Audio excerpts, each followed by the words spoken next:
The French army has seized Algeria in its revolt against de Gaulle. More on that later.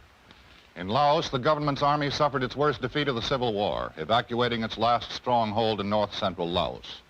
Now the communists may want to begin the ceasefire talks. And I believe that in the 1950s, the United States can once again capture the imagination of the world. Chicago, the Windy City, is both windy and snowy in the wake of a storm which leaves more than half a foot. Temperatures drop to 0 during the storm. San Francisco gets the heaviest snow in 30 years. Children, many of whom have never seen snow before, are more spellbound than snowbound, but they soon learn what to do with the stuff.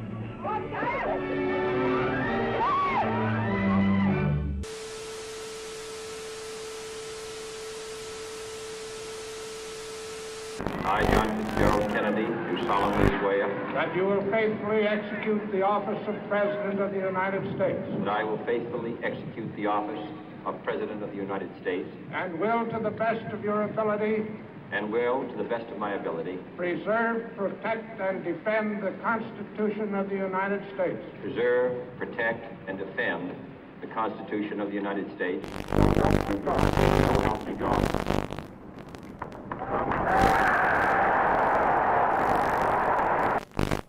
And so, my fellow Americans, ask not what your country can do for you, ask what you can do for your country.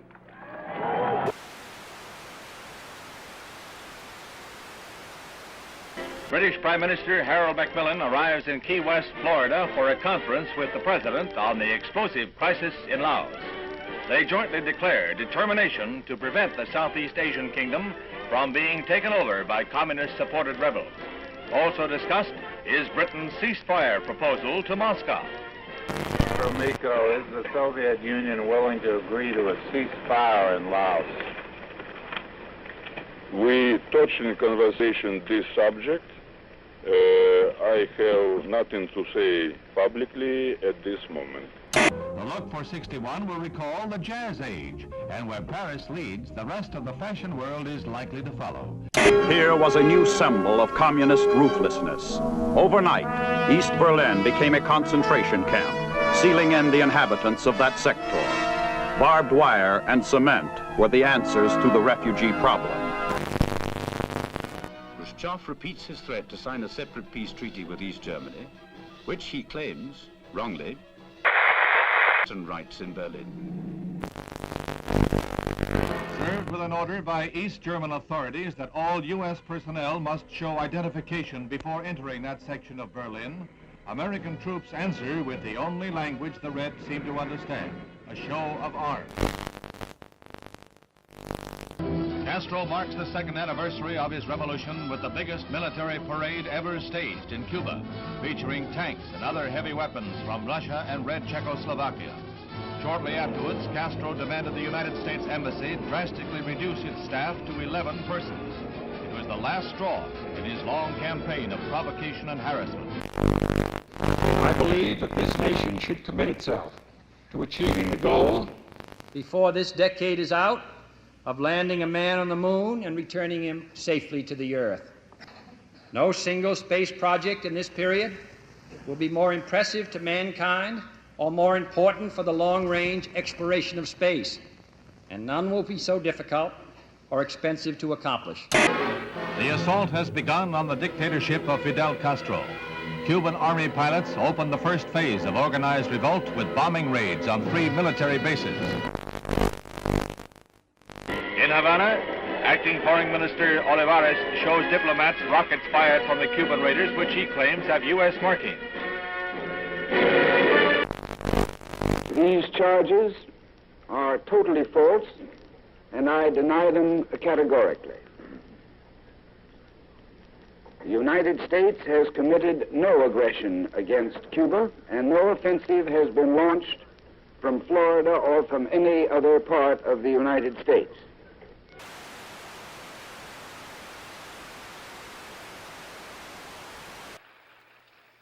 Es un honor para mí el estar hoy entre un grupo de los hombres más valientes del mundo.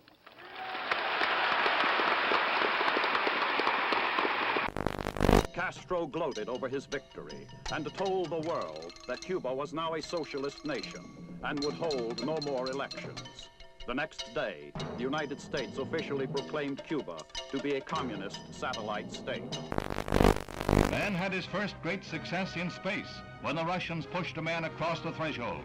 He was Yuri Gagarin, the astronaut the Russians lionized as the first to orbit the Earth. It was the propaganda coup of the year. Today, this Redstone Mercury is the center of world attention as Lieutenant Commander Shepard walks to the elevator that will carry him 65 feet aloft to the capsule.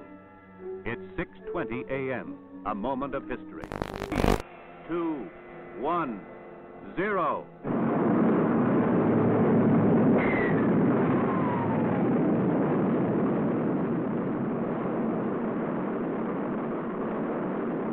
The rocket performs perfectly as it lifts the funnel-shaped capsule gracefully along. 115 miles up, he went 300 miles downrange, right on target, and was picked up by waiting helicopters.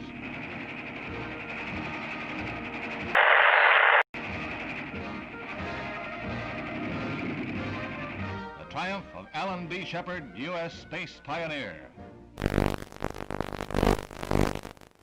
As the captain prepared to load the capsule, explosive bolts on the escape hatch let go, and the Mercury is lost. However, the moon gets closer.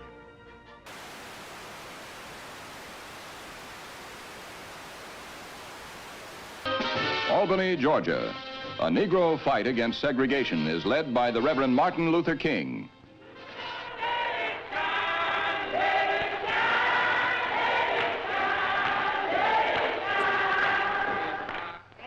And if necessary, we must be willing to fill up the jails all over the state of Florida.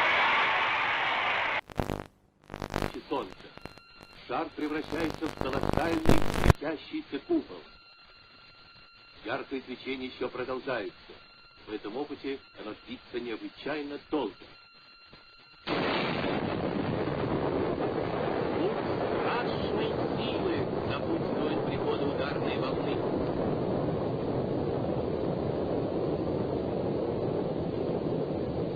Just why the Soviet Union would wish to detonate a 50 megaton explosion, something about which we can all speculate. At Oxford, integration at the University of Mississippi becomes a one-man crusade. When Air Force veteran James Meredith tries to register, the police lines are drawn, U.S. Marshals blocked. When university officials are cited for contempt of federal court, Governor Ross Barnett Negro applicant. Meredith goes away, and the federal government ponders its next move. The forces increased tenfold and more. It is not enough to avert a night of rioting, leaving 2 dead and the campus the shambles of a battlefield.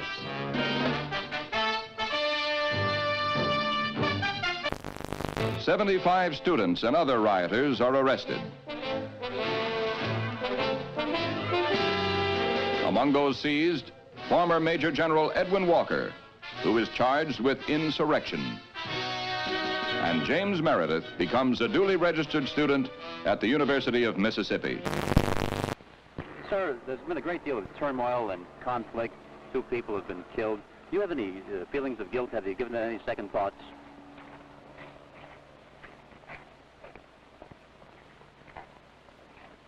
I'm very sorry that anyone had to get hurt or killed. But of course, I think that's an unfair question to me. I don't believe any of you believe that I had anything to do with that. President Kosovo believes Leopold on his return from a conference of Congolese leaders in Madagascar, at which it was agreed to convert the republic into a loose confederation. The streets are jammed for a parade in celebration of the decision. But red opposition to the plan is heated, and the pro-Soviet Antoine Gizenga, Lumumba's political heir, still controls key areas and sizable armed forces. The Congo's problems are far from over. Vienna was a neutral arena for a sparring match between 2 worlds. The men who hold the power to write tomorrow's history met, smiled, and resolved no problems. the dictator and the president, the East and the West.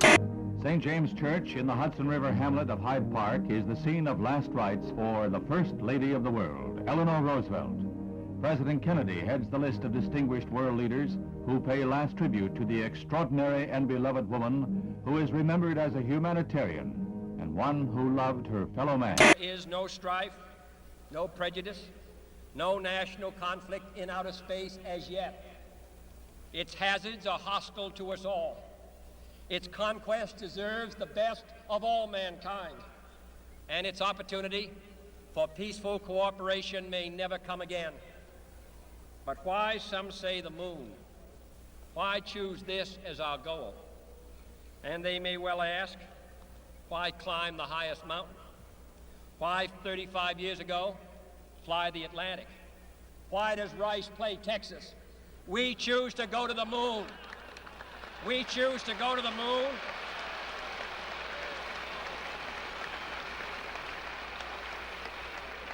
We choose to go to the moon in this decade and do the other things, not because they are easy, but because that goal will serve to organize and measure the best of our energies and skills, because that challenge is one that we're willing to accept, one we are unwilling to postpone, and one we intend to win, and the others too. The Cold War, the ground forces of NATO have been alert against the military threat of the communist bloc. Now, Honest John missiles add to NATO's striking power.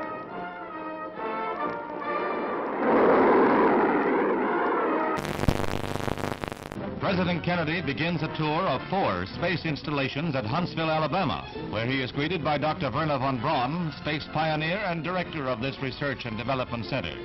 The missiles on display are dwarfed by the mighty Saturn rocket. This booster is the first stage of the rocket that will put the 3-man Apollo capsule into a 2-week orbit of the Earth in 1964. Preliminary to a lunar shoot. Gemini, which was developed here, will allow 2 men to orbit the Earth for 2 weeks and will be used for experiments in outer space rendezvous and docking missions. This winds up the President's first-hand look at our space program and our progress in the race for space. The first deficit comes from a recession. If we can take the proper action in the proper time, this can be the most important step we can take to prevent another recession. That is the right kind of a tax cut, both for your family budget and the national budget. Chiang Kai-shek, leader of the peoples of Free China on the island of Taiwan, heads the celebration of the 50th anniversary of the overthrow of the Manchu dynasty. 11 million Chinese, strong with their dream of someday wresting their homeland from the communists, are marking the day that saw the end of 4,000 years of monarchy in China. Khrushchev declared, through the formation of the world system of socialism, the situation in the world has altered radically. At present, it is not circles whom.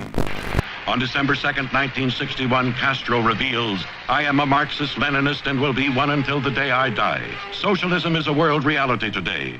There is no halfway between socialism and imperialism. This government, as promised, has maintained the closest surveillance of the Soviet military buildup on the island of Cuba. To halt this offensive buildup, a strict quarantine on all offensive military equipment under shipment to Cuba is being initiated. All ships of any kind bound for Cuba, from whatever nation or port, will, if found to contain cargoes of offensive weapons, be turned back. It shall be the policy of this nation to regard any nuclear missile launched from Cuba against any nation in the Western Hemisphere as an attack by the Soviet Union on the United States, requiring a full retaliatory response upon the Soviet Union. Communism's adventure in Cuba is a sophisticated one. Political, psychological, subversive, with paramilitary features. Can a democratic society, wherein the right to know and the value of knowing are basic, can a democratic society wage successful political, psychological, subversive warfare against communism? Leather is falling into step in the fall fashion parade. Finished in an explosion of rainbow colors, leather has been styled into smocks and sheath-top skirts like this eye-stopping pair. Just the thing for a day's outing at Sterling Forest Gardens in New York. In Trafalgar Square, 2,000 Londoners demonstrate against the United States blockade. Fidel Castro whips up a furor in Cuba, charging the United States with arming and training mercenary forces for an imminent invasion. He calls out some 200,000 militiamen for training and guard duty at key points throughout Havana.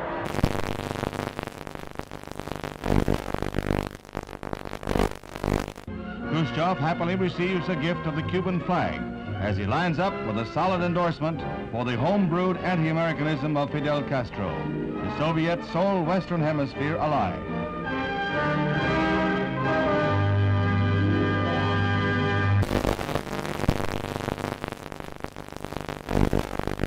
As he arrives back in Washington, the president hears more bad news.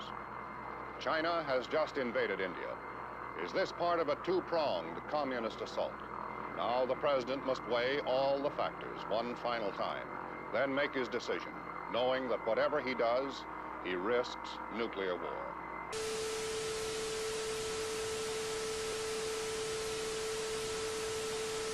Meanwhile, the United States continues to reinforce its Cuban base at Guantanamo Bay, the naval depot that Castro wants the U.S. to give up. These Marines have been assigned the job of protecting the base against any Cuban threats that might arise during the present crisis. Mr. President, I am submitting today a resolution to the Security Council designed to find a way out of this calamitous situation. This resolution calls, as an interim measure under Article 40 of the Charter, for the immediate dismantling and withdrawal from Cuba of all missile and other offensive weapons. The inauguration of Abraham Lincoln as the 16th President of the United States is reenacted in the nation's capital 100 years after the event. There's a crowd larger than the original President this day, double the 10,000 of 1861. And the bright, balmy day is in marked contrast to the gloomy overcast of a century ago. Scenes familiar from history books and movies come to life at the Capitol as Mr. Lincoln arrives. He is portrayed. The following is the letter which has just been dispatched from the President to Chairman Khrushchev. I think that you and I, with our heavy responsibilities for the maintenance of peace, were aware that developments were approaching a point where events could have become unmanageable. So I welcome this message and consider it an important contribution to peace. It urgently recommends that the United States and the Soviet Union confer promptly on measures to remove the existing threat to the security of the Western Hemisphere and the peace of the world, and to report thereon to the Security Council. Earlier today, Secretary of Defense Robert McNamara announced that yesterday's photographic surveillance of Cuba indicated that the bases were being dismantled.